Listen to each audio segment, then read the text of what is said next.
General Hospital will reveal exciting developments on Wednesday, January 8, 2024. First, after a horrific explosion at Sonny's house, Michael is severely injured, causing panic among everyone. Jason, with an anxiety he can't hide, quickly turns to Lucas, the person he trusts most in this emergency. The painful memories of the recent sudden deaths of Sam and Dex haunt Jason even more, and he can't bear the thought of losing Michael, who is so closely tied to him. With Michael's condition worse than he expected, Jason urgently requests that Lucas come immediately to help. When Lucas hears about the situation, he immediately leaves his unfinished work and rushes to the place where Michael is being temporarily treated. Michael's injuries indicate severe damage both externally and internally, and Lucas can't afford to delay. After a quick check, Lucas realizes that Michael needs to be transferred to the hospital right away for medical equipment support and more complex procedures. Without hesitation, he proposes an immediate treatment plan to stabilize Michael's condition, including controlling bleeding and providing respiratory support before transport. As first aid measures are taken, Lucas tries to reassure Jason, but his fearful gaze says it all. Although he is a doctor, Lucas understands that this explosion is not just an accident but also brings greater dangers. He silently tells himself that he is not only fighting to save Michael's life but also to protect Jason from the pain of losing yet another loved one. With all his skills and dedication, Lucas is determined not to let this situation become another tragedy. Second, after the horrific explosion that severely injured Michael, Sonny completely loses control, overwhelmed by pain and rage. The image of Michael lying motionless, blood soaking his body, haunts Sonny like a knife digging deep into his heart. The wailing sirens of ambulances and the chaos at the scene only fuel Sonny's anger further. His eyes are bloodshot, his teeth clenched, his body shaking with fury. Sonny cannot accept that someone dared to attack his family so ruthlessly.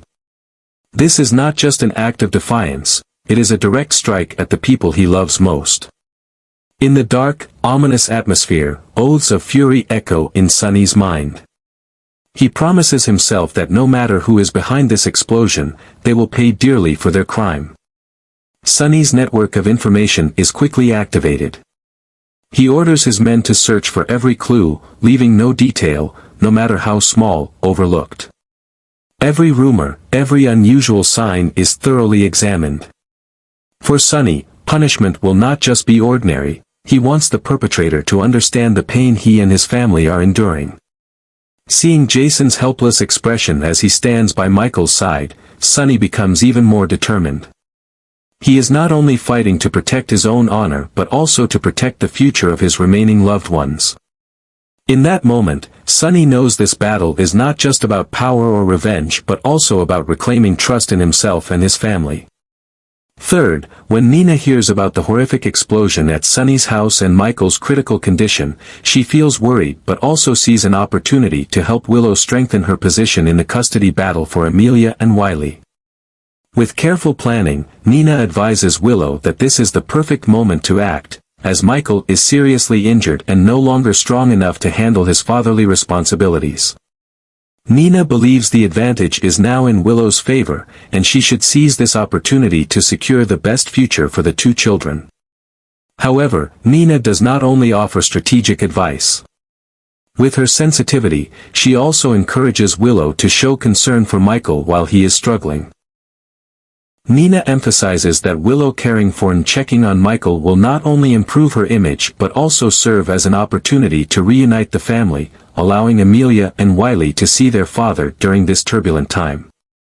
Nina subtly reminds Willow that, despite their conflicts, Michael is the father of her children, and showing concern will not only soften Michael's heart but also solidify Willow's position in the eyes of others. In Nina's eyes, there is a blend of compassion and careful calculation. She does not want to miss the chance for Willow to regain control in her complex relationship with Michael, but at the same time, she genuinely hopes Michael recovers soon. For Nina, this is not only a battle for personal interests but also a way for a fractured family to find a glimmer of hope in the darkest times. Willow listens to Nina's words, her eyes flickering with hesitation, but she seems to start realizing the validity of Nina's advice. Fourth, on an unexpected afternoon, Drew and Carly accidentally cross paths. As soon as Carly's eyes meet Drew's, an overwhelming sense of anger rises, and she can no longer contain herself. She spits out harsh words, accusing Drew of betrayal and filth, particularly in relation to Willow, someone Carly has always tried to protect. Carly is not only angry but deeply disappointed, viewing Drew's presence as a painful reminder of the cracks in the family she is trying to mend. Drew tries to remain calm, defending himself against Carly's accusations.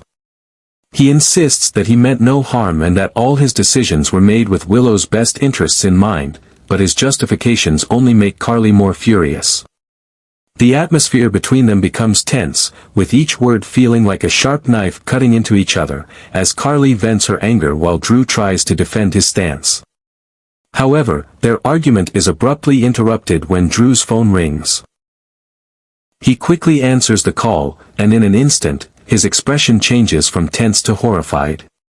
Carly stands there, sensing the change, but maintaining a cold demeanor. When the call ends, Drew looks up at Carly, his eyes heavy with the news he just received. "Carly," Drew says, his voice low and serious. "There's been a huge explosion at Sonny's apartment. Michael was there." Carly freezes, her anger immediately replaced by fear and anxiety. The conflicting emotions from earlier vanish, giving way to rising panic.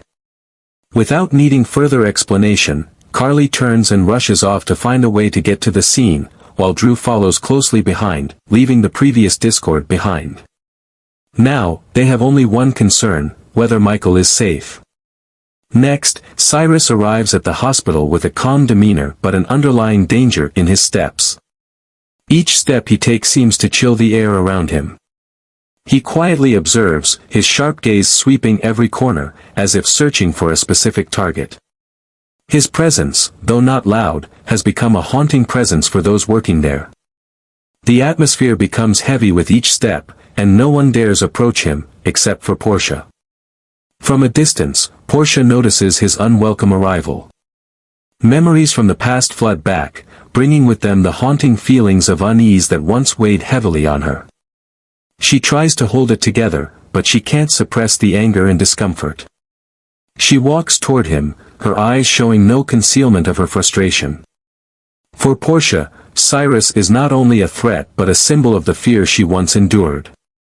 She does not want him here, where safety and life should be the priority, not a place for people like him. Portia decides to act. She uses her authority to demand that he leave the hospital. Her firmness is not just to protect patients and colleagues but also to protect herself from the feelings of helplessness left by her past. However, her defiance does not faze Cyrus. He stops, looks directly at her with cold, deep eyes. Though he says nothing, his gaze is enough to make her feel like she's facing a dangerous threat, a subtle warning that her challenge will not be easily forgotten. Portia struggles to stay calm, but the fear creeps into her mind, reminding her of the times she was his victim. The memory tightens around her chest, but she refuses to let herself fall. She knows that weakness will only make him feel stronger. She stands firm, hiding the panic inside her. Finally, Cyrus turns and leaves, but not without giving her a sharp, meaningful look. His brief presence is enough to stir up terrifying memories within Portia. When he disappears, she breathes a sigh of relief, but her heart is still pounding, a reminder that the ghosts of the past can return at any time. The tension lingers, and she knows this confrontation is far from over. Finally, after receiving the news from Dante that Lulu couldn't convince Charlotte to return, the situation becomes more tense than ever. Charlotte has decided to stay with Valentine, a surprising choice but not entirely incomprehensible given her bond with her father. This not only makes Lulu feel powerless but also raises concerns for Dante, who knows that Charlotte staying with Valentine could bring unpredictable dangers. Dante does not want to waste any more time. He decides to call on Anna, who has many connections and experience in handling complex situations like this. With the instincts of a seasoned investigator, Anna understands that to find Valentine, they need the help of influential figures in the international network, and Brennan is the first name that comes to her mind. Brennan, with access to secret sources of information and a wide range of connections, could be the key to tracking down Valentine. Though reluctant, Anna knows she has no other choice. Contacting Brennan is neither easy nor safe. Brennan is known to be unpredictable, and their relationship has not always been smooth. However, Anna understands that the larger goal is to ensure Charlotte's safety and prevent the potential dangers Valentine poses. With a troubled mind, Anna begins to plan her approach to Brennan, carefully considering every move to gain cooperation from this difficult former colleague. Meanwhile, Dante continues to monitor the situation, always ready to assist Anna in any way. He can't stop worrying about Charlotte and Lulu, who are caught in the whirlwind of events beyond their control. Both understand that time is not on their side, and every action must be quick and precise. Though the journey ahead is dangerous and uncertain, both Anna and Dante are determined not to give up, because they know that Charlotte's safety and the family's future depend on these decisions.